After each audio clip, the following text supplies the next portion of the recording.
Good afternoon. My name is Mariana Lopez de Vart. We are here from Mexico, and I'm really pleased and honored. It's a really privilege for me to be here together with the CEO and founder, Dr. Ruja Ignatova. I'm really thank you that you took the time to be with us, and thank you so much for taking the time. Well, thank you for inviting me. This is my first time in Mexico, and I'm very, very excited to be here. I like the city, I like the country very, very much. And you all know that for OneCoin, Latin America is a very, very strategic market because we believe that a lot of users are here in Latin America. And very, very soon we will open also an office in Mexico. So I'm looking extremely forward to the event here and to meeting as many leaders as I can actually here on site. So thank you for taking the time and doing this interview with me. Thank you, my pleasure. We know you are a really sure personality, really close to the people. Mostly from the other cryptocurrency owners, nobody knows who they are. And you, from the first day, you are there, you are really approachable. And we can see you in events, we can see you in meetings. We even saw you and you took the time with us in the head office in Sofia. The purpose also of this interview is that we know a little more about Dr. Ruja Ignatova. We want to know a little bit more about the face and the heart of OneCoin, the cryptocurrency which is revolutionizing the world. Well, I don't think I'm so interesting, but let's see what you want to know. Okay, let's go. Why did you actually choose to be a public personality instead of hiding like other people, like Bitcoin founder, for example? I think why we chose to go this way is because OneCoin is different from Bitcoin. I always say we're very grateful to Bitcoin for being the pioneer in the industry and actually to inventing the blockchain, inventing this concept.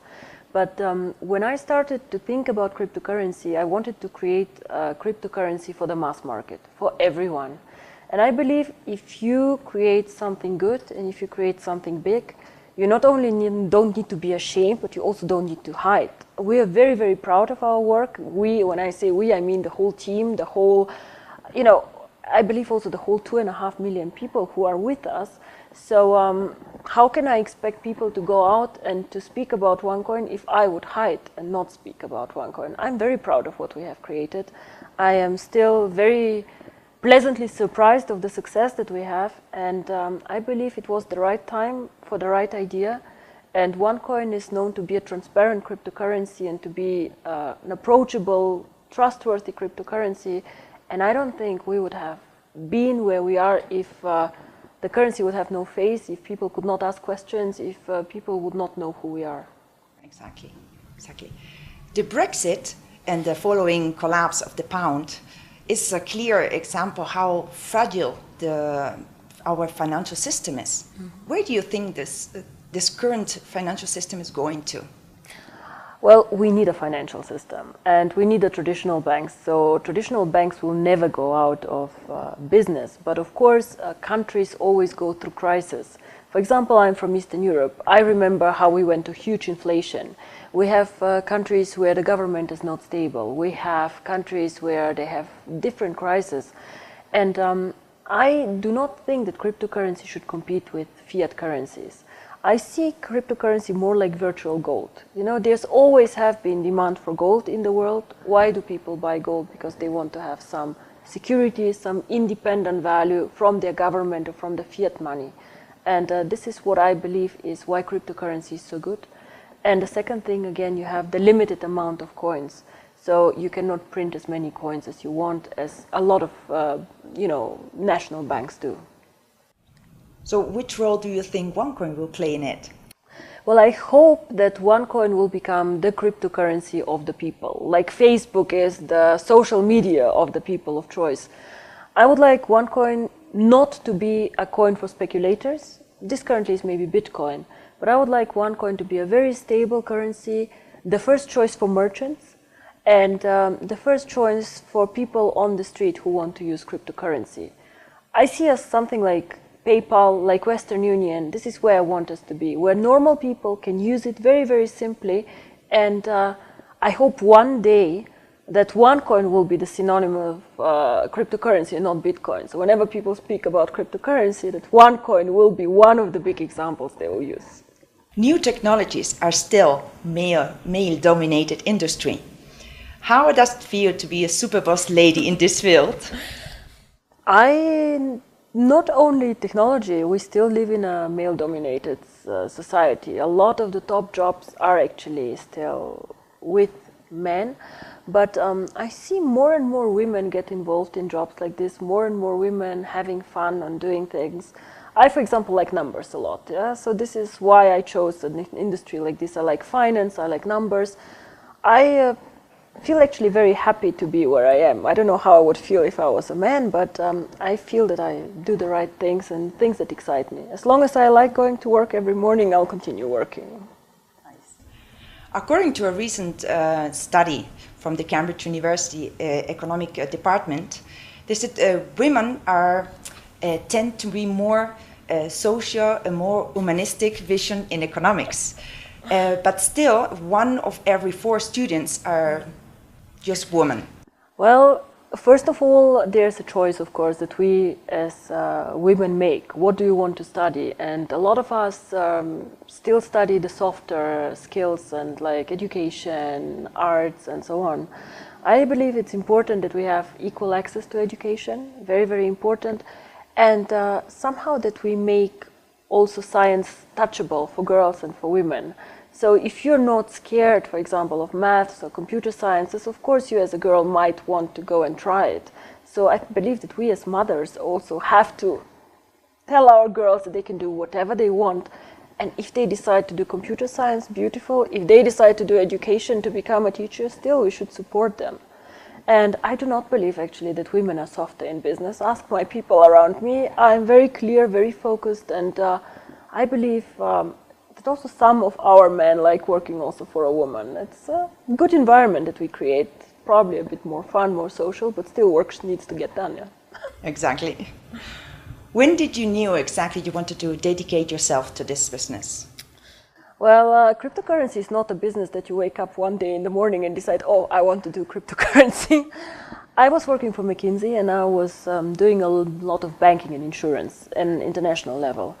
And I remember when I was reading some article, I was quite frustrated because I felt somehow everything got invented. You know, Facebook, it was invented, Google, the internet, all these cool things, you know, where people come from zero to hero, yeah, were all there and there was nothing left somehow.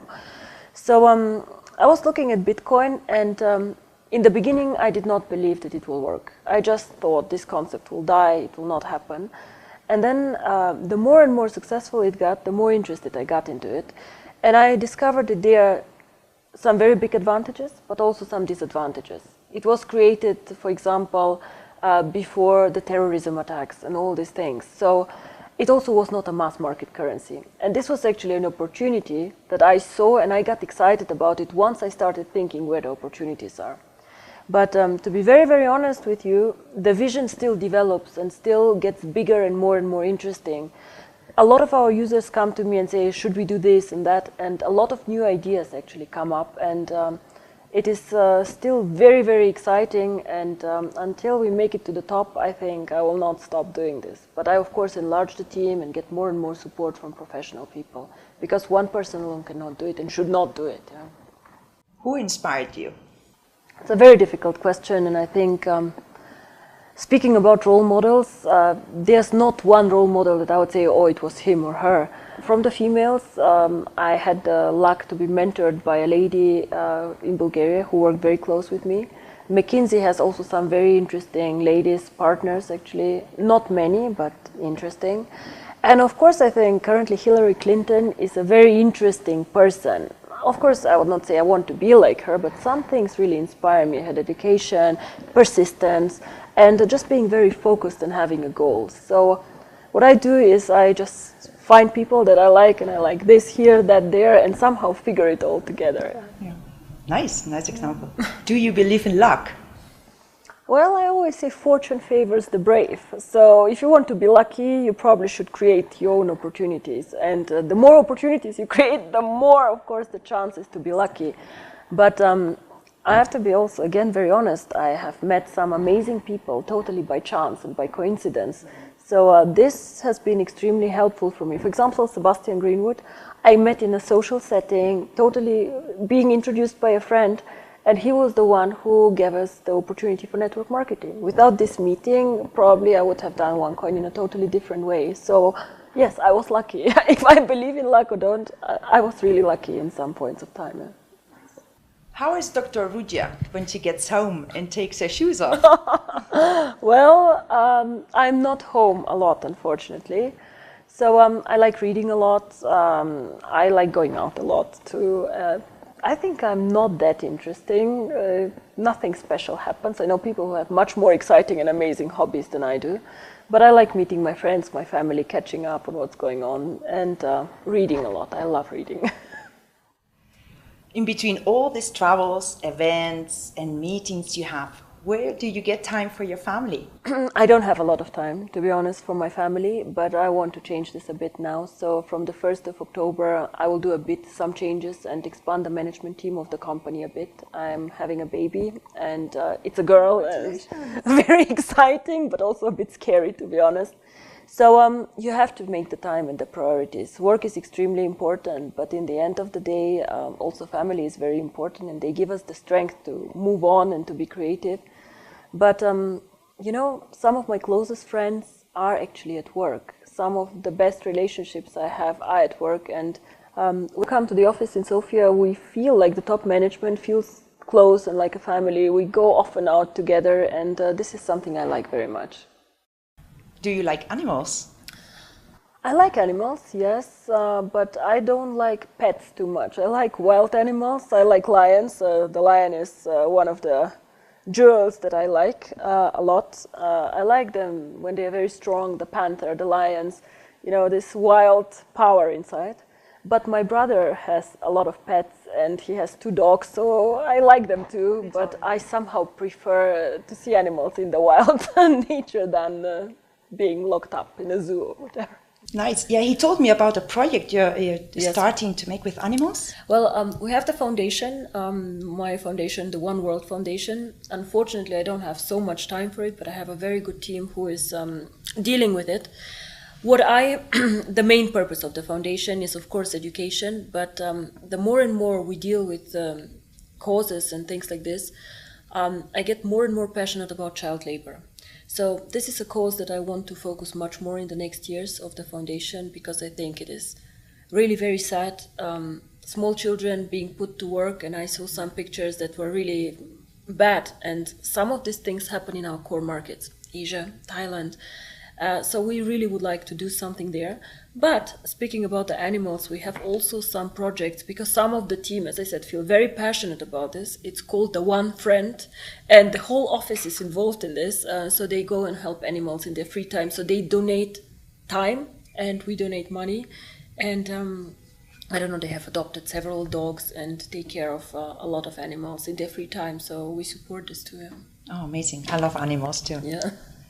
Now going back to OneCoin, we keep hearing that's the future, and that's revolutionize markets, that's the future of payments. But why do you think exactly is it a revolution? The main reason I think why it is a revolution is because we have 2 billion people who are currently not banked.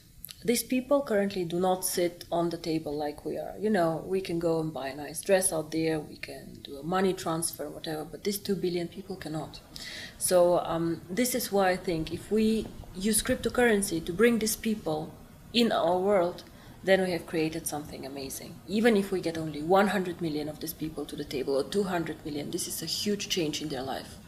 And this is also why I believe that OneCoin has a value. As long as you go and you change people's lives for the better, your product has a value. Exactly. And this is what it is. So this is why I believe that cryptocurrency can exist out there and has actually a reason to be there. Of course, also revolutionize the world, globalization, people want to do business globally easier and faster. This is also a reason why OneCoin will work very well. But whenever I think about the big picture and the vision, I always think first of the unbanked people, then I think of the merchants who want to do business all over, And then again, we think about the unbanked who want to do remittances, send small sums. If they go and want to send €100 home and somebody takes €30 away for fees, I don't believe this is fair. And this is not necessary. This is what I think. When do you think the world will be with OneCoin usable completely? Like we can come here and pay this hotel, or travel to Spain and pay there in the supermarket? It depends a bit on several factors. I hope in 2 to 5 years cryptocurrency gets accepted globally. What would be extremely helpful for us is if the regulators globally start dealing more with cryptocurrency.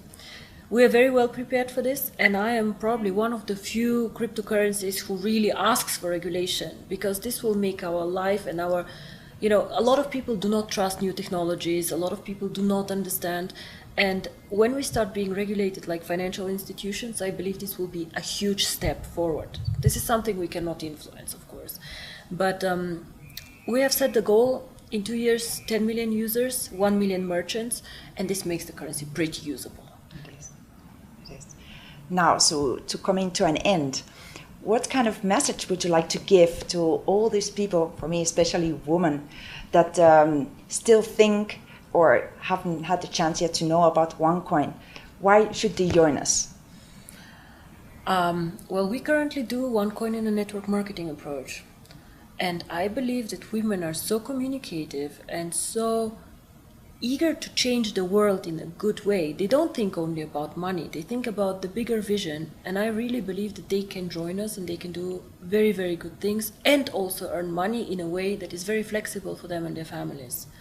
The main message always has to be, believe in yourself, because nobody else will, but if you believe in yourself, you can achieve everything. And I have come from nothing, like really, my parents are not rich. I had a full scholarship for my studies. I could not have gone to Oxford without this scholarship, so it was for me make or break. So I'm probably an example how you can make it. My parents are from Eastern Europe. The average salary there is €200. So, and now look at us, we had a good idea, we believed in ourselves, but you have to work very hard. And then a lot of things can happen. So believe in yourself and then miracles can happen. I still cannot believe where we are and how amazing everything is. And now we have to give back. So when you're successful, give back to somebody. Find somebody else, teach her, help them also change their life. Exactly, that's our job now with One Life. Share it and give it back. Everything was OneCoin is giving us now and is going to give us in the future. So thank you so much, Dr. Ruja. Thank you. It was a very, very nice interview and a pleasure to be here. And I hope I will be much more often in Latin America and in Mexico. I really enjoy myself very much and I love the city. Thank you. Thank you. Thank you so much.